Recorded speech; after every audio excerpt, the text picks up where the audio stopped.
Hey, welcome. So this video is it's kind of an explanation of something that's hard to put into words. It's going to be more of a demonstration. So one thing that newer players or players who are just getting started trying to make currency tend to either underestimate or not fully understand, and I was one of them myself for a long time, was the value of juicing or investing into a map.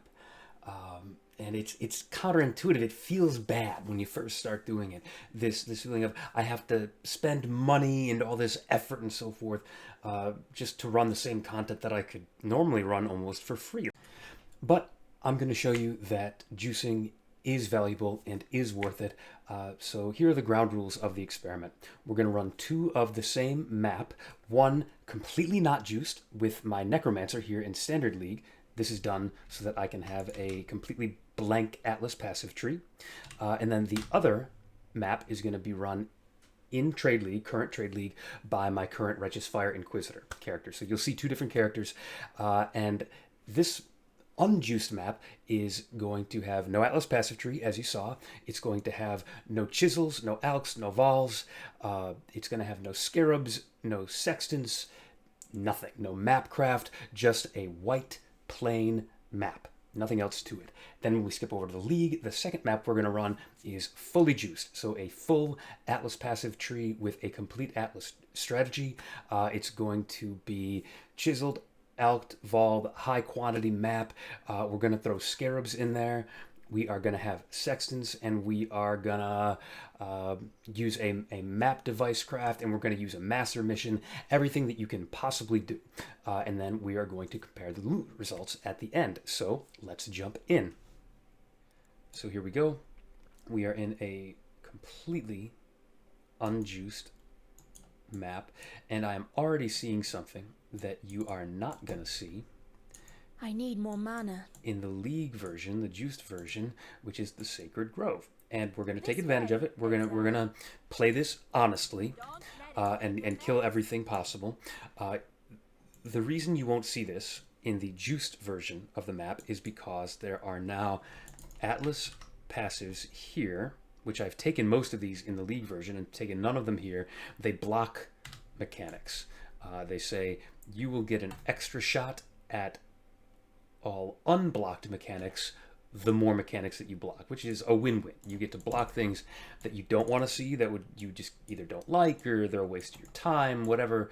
And in return for blocking them and never seeing them, you get an increased chance of the unblocked things. So that means we're going to run into more random stuff that we didn't ask for in this map, but it's not going to be worth nearly as much. You know, it's running into random stuff that you haven't spec'd into. You've done nothing with the Atlas tree. You haven't, done anything to boost it in any way. It's okay. I could have used those harvest crafts, but, no biggie. So I'm going to come in. The boss is always in the middle of this map. And we'll kill him. And the boss, of course, gives nothing because no juice. You really didn't expect him to give much. So we'll do the inner ring. So the Mason Man. All right, we finally got a drop up here. We'll figure out what that is. An awakened sextant. So we're going to compare loot at the end and and see what loot we get with a juiced map versus an unjuiced map. All right, inner loop complete. The map has an inner loop and an outer loop. So we've got the inner loop done. The outer loop, of course, is wider. So we'll just go around and kill everything out here.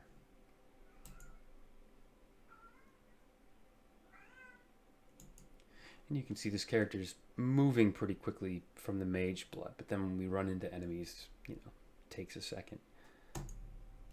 Should be, but it kind of averages out, balances out. So I think our time to kill will be comparable with the other build. Here we go. Here's another thing that I've currently blocked: an Astrogali. I must have been wearing, an incubator for that. So I can't decide whether I'm going to count that or not.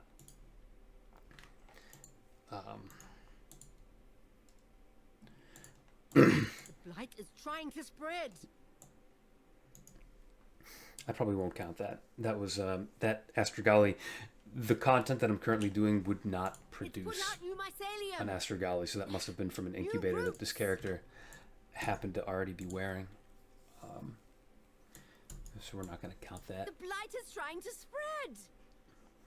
I will, however, count whatever pops out of this blight. This is something, again, I've blocked it in the main league version, so I don't see this. I don't interact with it at the moment. I do like blight. It's just for the current strategy that I'm running, wouldn't make sense to include it. Plenty of strategies do make good use of blight. So this is one of the few upsides, so to speak, that this strategy will have, is that we get a few more of these random little mechanics in the unjuiced version. We'll see how it stacks up. There we go. So, all right. I'm not picking this up. I wouldn't pick that up in any case. Nothing there. Okay, we got a little bit of currency out of that, so not bad. We have not gone completely without profit.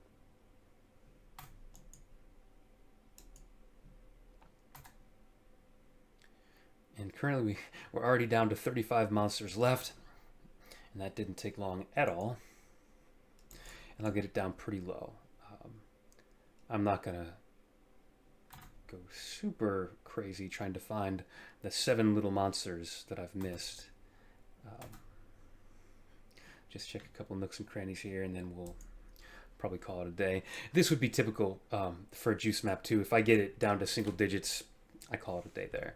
So that was it. I mean, you know, maybe in the interest of fairness here, I should get a couple more here, just to prove that it's not these last few monsters that are holding all the secret items. No, we're down to 4 left.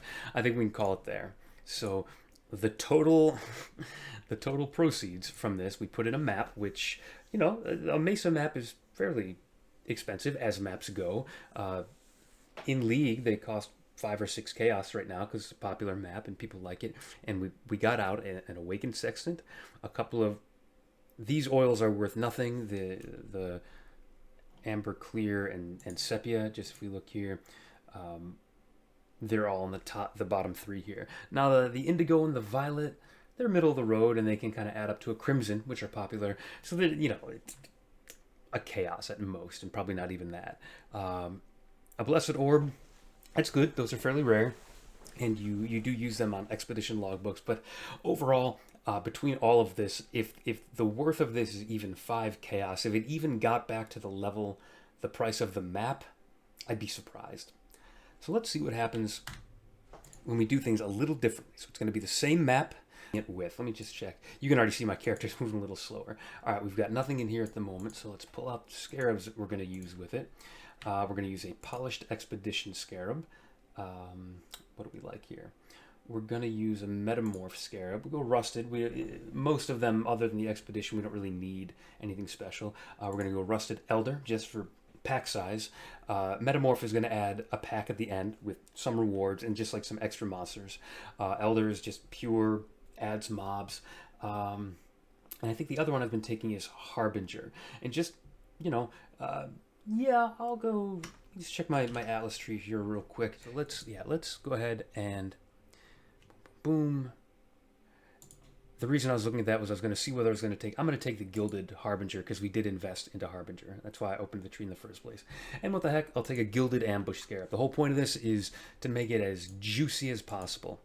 So we're going to do all of that. We're going to take the Alva mission for extra packs. We're going to take Eater of Worlds. It's a toss-up. Do I want to do Fortune Favors the Brave, which it does a random one of these with the benefit listed here. I get more quantity and more rarity and more pack size by using Fortune Favors the Brave. Or I'm thinking maybe I do the Essences instead. So yeah, make sure that's selected. Good. I think we've got all the juice we're going to get. We've got the tree. We've got the scarabs. This is Future Patrick jumping in. We had to cut there because I forgot a crucial step. I had started the map and realized I forgot one little bit of juice, so we're going to be using a slightly different map. It is still juiced a little bit higher this time, up to 110% quantity, 42% pack size. All that's great. We're going to use the same stuff that I had set up over here, but the one thing that I forgot to do, which is pretty crucial, is apply sextants to our watchstones. So I did not do any of this in the unjuiced version. This one I'm going to use, it's got one use remaining, and I'm going to apply 3 more. So we'll apply this one here, and then over here we'll get, that one's okay. Legion, could do Legion. That one we're doing. No. Yeah. I like that. And Legion, sure, why not? Just so that we have something here. So the 4 that we're going to be going with are, I'm doing an expedition, so when I do, it's going to have more runic monsters. Awesome. Hopefully that'll pan out. I'm going to get an extra essence, and each essence that I take will have a chance to have a remnant of corruption in it. Great. Get an extra Legion encounter, which this build isn't amazing at Legions, but what are you going to do? And then 3 possessed monsters, drop an additional Gilded Scarab, awesome, and it contains an extra Tormented Betrayer. Let's just make sure real quick right here. Yeah, we're not taking this one, but we are Rogue Exiles are possessed by Tormented Spirits, so we might get lucky. That's okay. So now I think we can do this for real. We've got Ambush, Elder, Expedition, Harbinger. Let's take Alva missions. Let's take Essence, and let's jump in. And if we're very lucky, maybe the Expedition will let us use my new loot filter noise. I hope. Just in time. I'll point it out if I hear it. So I am skipping straight to the boss because we've got some Eater of Worlds altars here, and the Eater of Worlds altars have 3 possible outcomes, and you choose between 2 per altar. The 3 possible outcomes are either it does something to you, it does something to the boss, or it does something to Eldritch minions in particular, which are only some of the minions. And I want to be choosing between the ones that do something to me or the Eldritch minions. And so I do the boss first so that none of the boss related ones will come up anymore. It blocks them. And as you can already see, I've applied my Sentinel, and we're getting some good stuff out of that already. Good stuff from the Harbinger right there. I'm going to do, just like before, I'm going to do the inner loop of the Mesa first, and then do the outer loop, which is longer.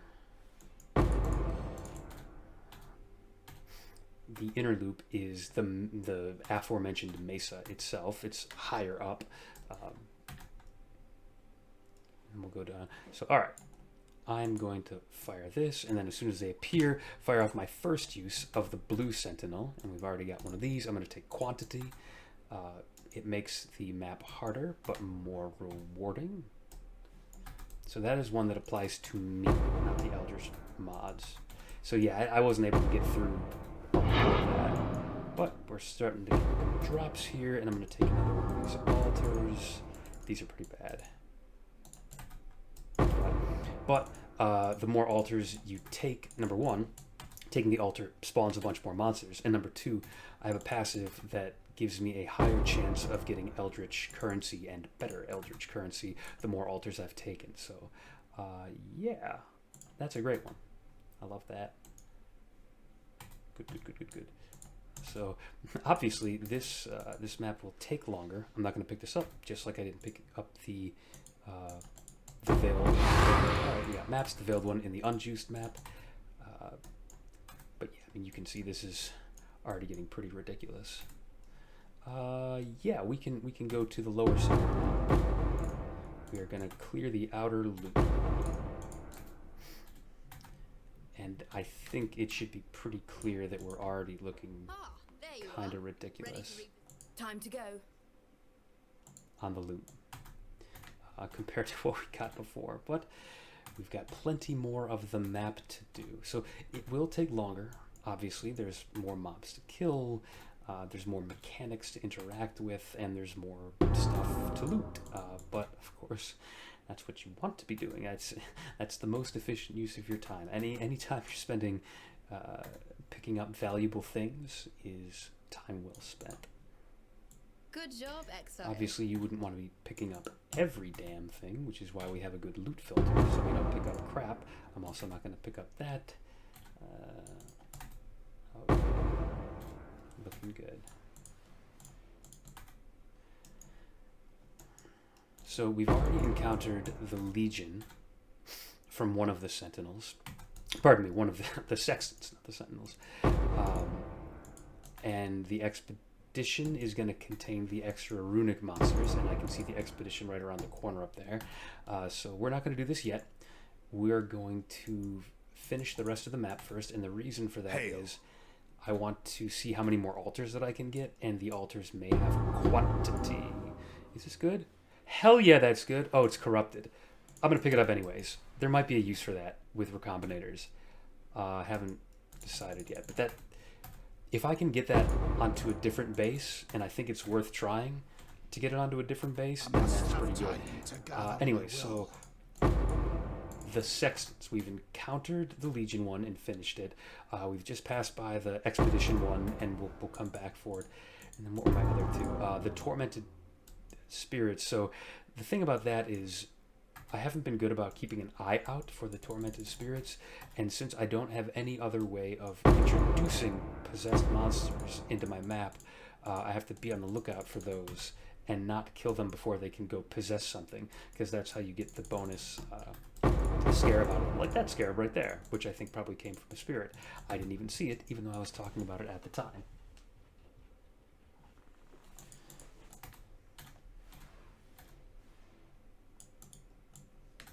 Just pop up here real quick and make sure that okay, missed a couple guys.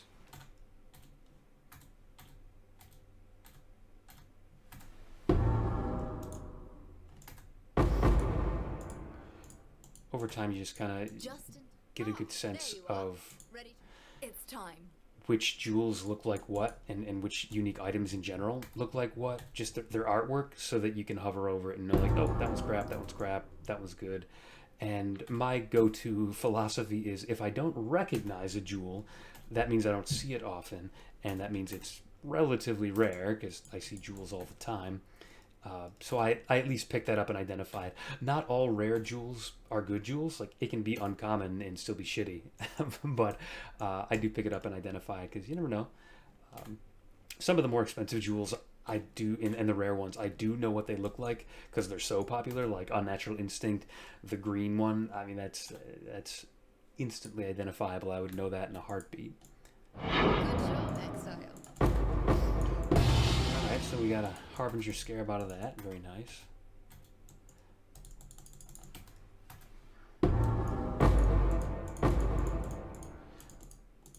What I think I'll probably do to help measure the profitability, because the unjuiced one, that's straightforward, right? I mean, like, we looked at it, there's only a few items, and we approximately tallied it up to around 5.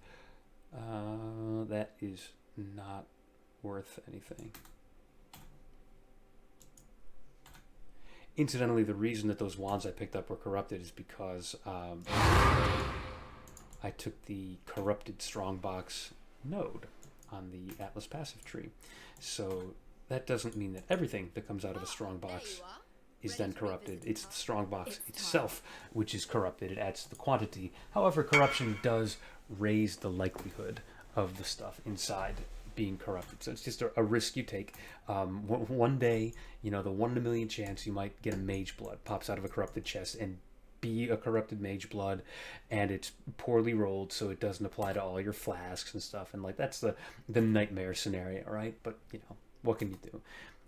Maybe somebody would still buy that, like not for the 180 odd exalts or whatever it's currently worth, but you know, you might make some exalts off of that for somebody who just wants a mage blood with at least a couple flasks automated and more powerful. So okay, we are now down to 11 monsters. We've done all 3 album missions, so we're going to pop back over to to where the expedition was and wrap this guy up. And we're going to hope, again, that we get a logbook drop or two, and then you can hear my cool new loot filter. So I'm on the lookout for any of these remnants that list, and the remnants are these kind of the words here. That if I blow those up, I get the benefits. Yes, all right, this is what we were looking for. Expedition logbooks dropped by runic monsters, right next to a quantity of items dropped by runic monsters, which is awesome. I can get them in rapid succession, and I'm just checking to see if there's any others. If we can get down here quickly, great, but I'm not going to go out of my way to do it because we've got most of what we need up here. So, all right, well, I want to skip over as much of this as I can, these runic markers here, because I want to make sure that I get this first. All right, that's great. All right, that's very good. I'm gonna come over here-ish.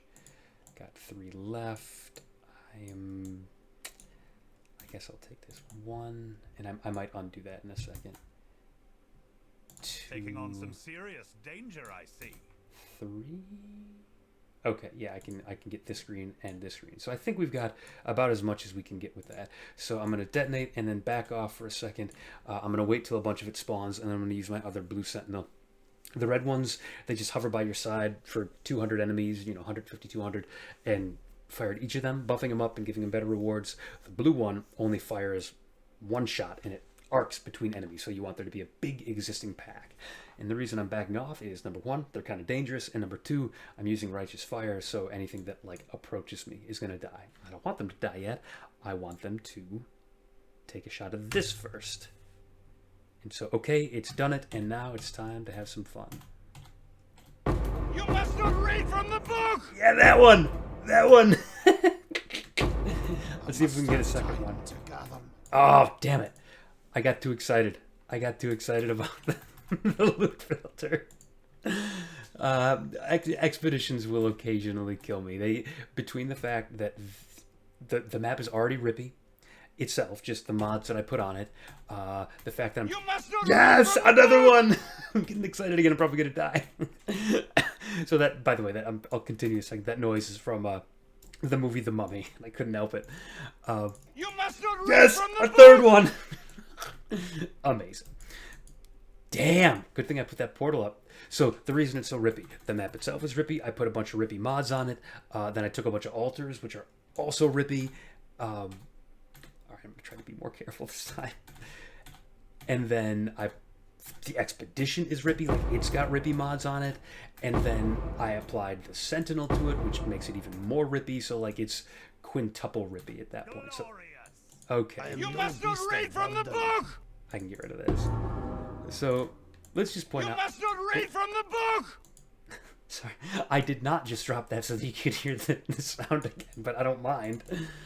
I may have to go back and pop stuff into a stash tab to finish picking things up here. Let's see. I can identify this and maybe throw it down. Yeah, I'm not going to keep that. So I can take this. I'm probably not going to keep this either. Just going to identify it real quick. Yeah, nah. Don't do that. So that'll free up some room. And hopefully, fingers crossed, we might be able to fit everything into one inventory and not have to come back. And note the difference there. Before, I had in the unused version, I had 5, 6 things in my inventory, and this time I'm talking about, do I have to go back? So, okay, let's cut there for now, and I will reappear with a value tally. But just the fact alone that we've got 3 logbooks here, one of them is Knights of the Sun, and 2 of them are Druid, or pardon me, not Druid, Black Scythe. Yeah, this is going to be obnoxious. So cutting there, back in a moment. So there you have it. All of the loot from that one map has been assembled on the left. Mostly this was an average run with 2 bits of good luck. So the fact that I got a Harbinger Scarab was pretty good luck. The fact that I got 3 logbooks is quite good. Even for how much I juiced it, I would not expect to see 3. I probably average on a juiced map like that 0.8 to 1 logbooks on average per map. 2 is not uncommon. 0 is not uncommon. 3 is uncommon. Not unheard of, but uncommon. So this is Excellence Next, and it has tallied up many of the things in that tab, but not all. So it tallied up everything and got 95 chaos. You can't trust that entirely. Not all of this stuff is going to sell, at least not until you get a lot more of it. So like the Timeless Marikath splinters, nobody's buying 3 Timeless Marikath splinters. But you keep grinding and you keep finding ways to get those, and eventually it'll make a Marikath emblem, and that will sell. Jeweler's Orbs, again, nobody's buying 22 Jeweler's Orbs, but you transform them into fusings, and you get a bunch of those, and you sell those. You know, same with a lot of these things. But up at the top, a couple Mesa maps. Hey, those are maps that I don't need to buy, and those add up too. I've got a tab of 70 of them selling right now, and I might have to lower the price on them a little bit to get them out the door, because right now my tab is full of Mesa maps. But yeah, those are going to be worth at least 5 chaos each. Got a couple of those. And so again, all the little bitty stuff adds up to around 95, 96 chaos. The things that it is not including, so the heist contracts, I'm not going to include these. Heist is pretty unpopular right now, and the brute force and perception contracts, really nobody wants us right now. So we're not going to count those at all. The wands, they're worth about maybe 10 chaos because of the fact that they were corrupted. If they were not corrupted, well, first of all, if they weren't corrupted, they wouldn't have dropped identified, so I wouldn't have known they had +1 to level of all spell skill gems, and I'm not going to identify everything to find them. You'd identify a billion things and you know, just waste a bunch of time. But I'm going to experiment with them after this video, and I'm going to see if I can weapon recombinate them into something else and try to get them onto a different non-corrupted base, RNG. Okay, throw out these 10 and 10. The big RNG here, though, is Black Scythe, and Knights of the Sun. And so right now, if we pop over to Discord and see what those are going for in bulk, which is how I would buy and sell them. I sell my logbooks in bulk because I run a bunch of expedition content, and I buy Knights of the Sun logbooks in bulk because it's convenient to do that. So the bulk prices currently, Scythe are going for about 50 each, so we got 2 of those. That's around 100 chaos. This Sun is going for 85. 3.5. I don't feel like doing the math on that. Is there anybody else selling Sun? 90. I think 90 is a little bit more along the lines. I bought mine for 90. Yeah, it looks like 90 is mostly what they're going for, and this guy might just be trying to liquidate his quick for 85, and because he's only got 4 of them. So let's call it 190 chaos here. But even if we only dropped 1 logbook, 50 chaos if it's a Black Scythe, and most of the time it will have either Black Scythe or Knights of the Sun on it. The other 2, I think a Druid one will go for 30 chaos. But even say that you dropped 1 logbook and it was 30 chaos, and then a bunch of these essences like the Remnant of Corruption, those are worth, I think, at least a chaos by themselves. Yeah, a chaos. And we dropped at least 5. I don't remember how many I had over here in my big stack, so they stack up to 9, and so there might have been fewer than 9 here. But let's call it 5. I got at least 5. Awakened Sexton is worth, I think, 2 or 3 chaos. Yep, 2.8 apparently. And yeah, unmaking, scours, all this stuff, it adds up. And that's a single map, and you do that a bunch of times. And that is why, in short, juicing your maps is worth doing. So, in conclusion, for the unjuiced map, I invested only the 5 chaos or so for the map itself that it would have been worth, and I got about 5 chaos back, more or less. You know, I kind of broke even. I would have had to get lucky to make any more currency than that. With the juiced map, I probably invested between Sextants, Scarabs, Chisel Alk Val, everything like that, probably 55 chaos into the single map. But then I made well over 100 chaos back off that map. It only took me a few extra minutes, as you saw. So spend money to make money. Juicing your maps is worth it. That's all I got. Thanks very much for tuning in. Have a great day.